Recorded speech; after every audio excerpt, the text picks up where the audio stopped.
Welcome to the Bookworm Bindery with Cathy.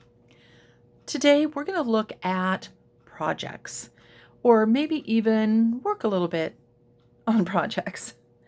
So today I am going to start by showing you 3 types of journals or books that I make. The first one is what I would actually call a journal. The intention of this one is to write in it. And I have put signature covers on each of the signatures, except the last one. This is, it's perfect for writing in, keeping track of what you're doing, whatever it is that you do when you journal, whether it's things you've learned in your creating or how you feel about someone. Sometimes journals are more business oriented, and sometimes they're very personal. And so there's not a right or a wrong, right? You can draw, you can paste pictures in, you can do whatever the kind of thing you like to do. And that's the cool thing, is that, it's yours. You get to do what you like with it. So in addition to a journal that you would write in, kind of keep track of things in your life, whether it's, like I said, personal or business. Yeah, whatever you do. That, as I made journals, took me into doing some more creative stuff along the lines of whether it's junk journaling, creative journaling, or simply, I guess, scrapbooking. Keeping those cards that you got for Christmas, or having a little place that you can stick things into because you just know you're going to want to use this cute Christmas sticker, but you don't know where. So we have little pockets to put things in. Bookmarks, tags, and journal cards. So with this particular journal, I started off and I just did a little bit of stuff, a little bit of inking, light coloration, with the thought that as a 3 signature journal, this would be great to use for Christmas time. For instance, obviously this one, Christmas time. So in a section, you could add in all of the things that you've given people. And if you're thinking, okay, Christmas gifts, what did I give Aunt Harriet last year? And you're trying desperately to remember, maybe a little journaling space for that sort of thing. You could start off and leave a couple of pages with the, okay, as I remember what I gave people, or I actually just come out and ask because, family and friends should be okay with that. I'll write those down. But then I'll start writing down what I gave this year.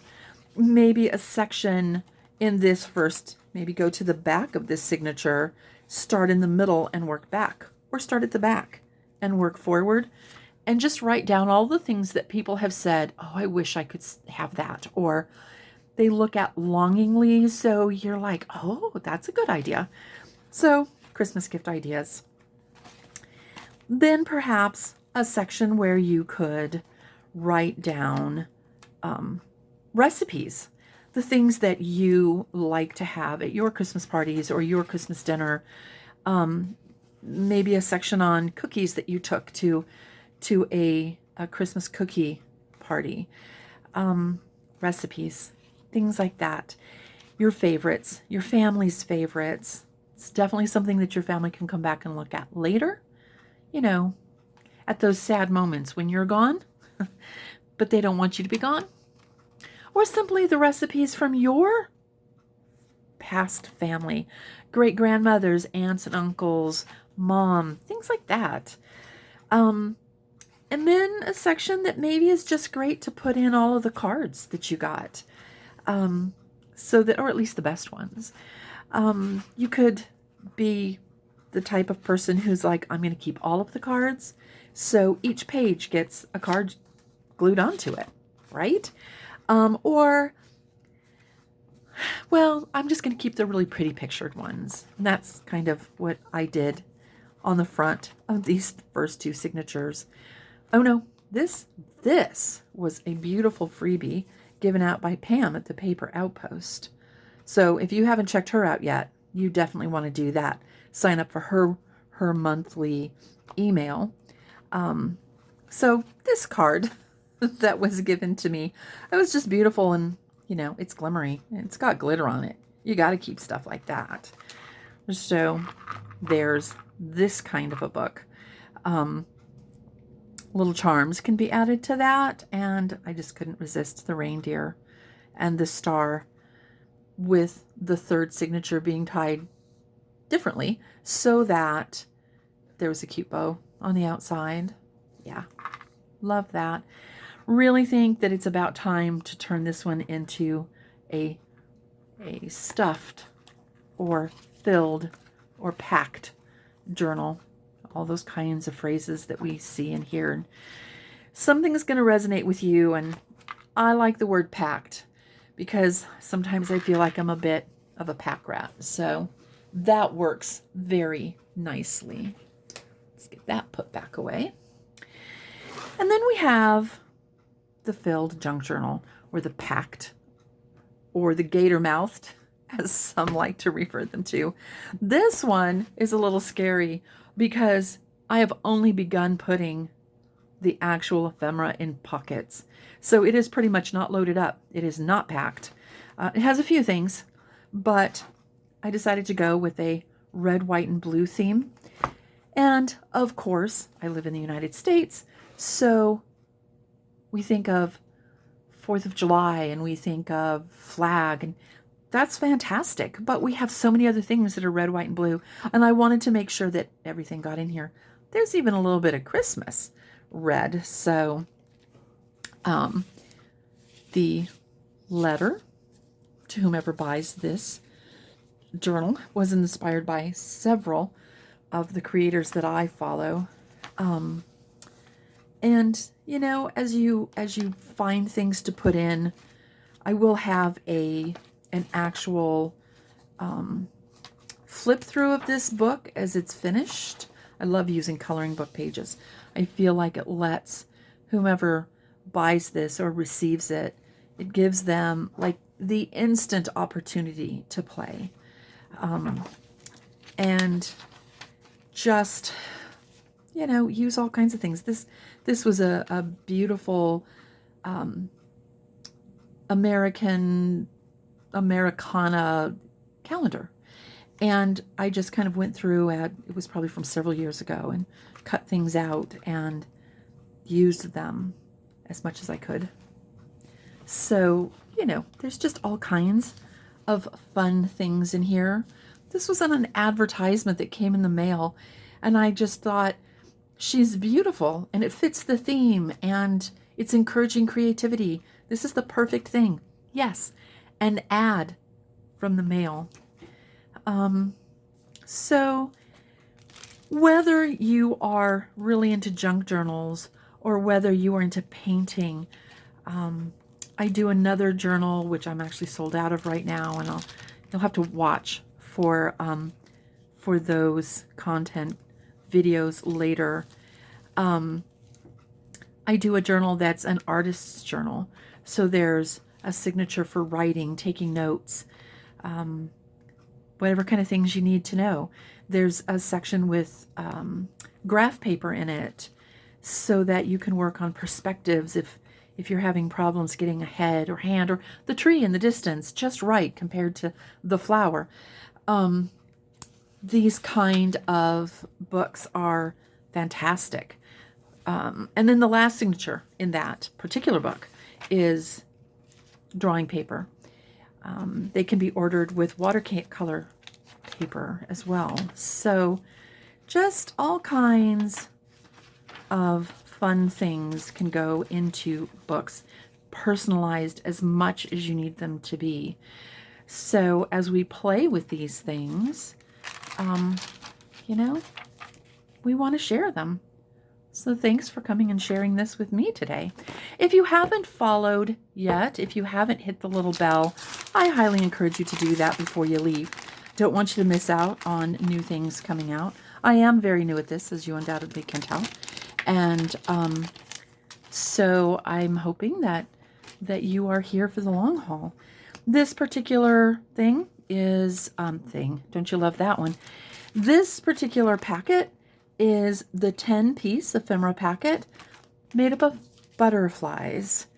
And whether I've punched them out myself, which I've done with these, or they are the Tim Holtz ephemera, or stickers, which I can't get picked up. So the stickers, everything butterfly. There's a little coin envelope. The colors in this just seem to go very well with this particular sticker. Here's a little decorated paper clip, a hidden paper clip. And we have really cute snails, I think. Journaling card. So it can be tucked into the journal, and then it just looks cute, and people are going to pull it out and go, oh, look, that's so pretty. Look at that. Ooh, I can feel those. They're sticky uppy. They may not even turn it over to look at. So here's just kind of a really nice basic card. Came from one of those books that have all kinds of papers and cards. And, oh, again, Pam at the Paper Outpost. I'm pretty sure that that's what that is. And turned over with a nice space for writing. Seemed really necessary because this paper has glitter, and I don't know how well it would have been, or how nice it would have been to write on it. So there we have that. Yeah, just kind of all kinds of fun little things come in these packets. So, she's upside down. Let's get her turned over. Again, Pam. Pam, if you're listening to this, you're such an inspiration. Yeah, so as we play with things, as we look at them, this could slide into a pocket or be used as a book page. That little bit of lace would stick out and kind of say, check this out. Here is a bit of it's a pocket. I would glue it in a U shape and have the pocket behind as well as the pocket in the front. And if you are a Trader Joe's aficionado, you might recognize that that came out of a Fearless flyer not too long ago. Just fun bits and pieces that I did on a snippet roll. And there we go for that. Just a nice book page from a book that I read many, many years ago when they first came out, and quite honestly found I did not enjoy. So I thought, well, that's a perfect kind of a book to put in, because right now this series, due to its television shows, its movies, I thought this would be something that somebody might really, really like to have in their journal. So whether you enjoyed this series or not, it's a fun way to use up books that you can't sell anymore. And tried. Yeah, it's lots of fun. Pocket here, pocket in the back. If you glue it in as a corner tuck, then you could slip something in it along these lines. You could do it as along the top, side, and bottom, and just tuck something in from the side. Or if you have some particularly tall things that you need to tuck in, you could glue it in on the sides and the bottom and put something in from the top. So let's see. Oh, we have a little rogue butterfly who's just waiting to be placed somewhere in your book. I think this came off of a card. It was a really beautiful card with stunning colors, and so I cut it apart and did a little fussy cut. And I think if I were going to glue this on, then I'd take a really fine marker or a pen and make its little antenna so that it could smell and taste and do all the other things little antennas do. So this kind of gives you an idea, the sort of things that I play with and that I do. I will be putting some content up soon that shows me making journals and filling journals and, making books and doing things. So I hope you have enjoyed this little video. It's pretty short. It is my first one. So if you've made it this far, please comment below. on what creators you have followed that you liked. I mentioned Pam at the Paper Outpost this time. I probably follow 25 different creators in different genres of bookmaking, and I would love to know who influences you. Thanks. Have fun.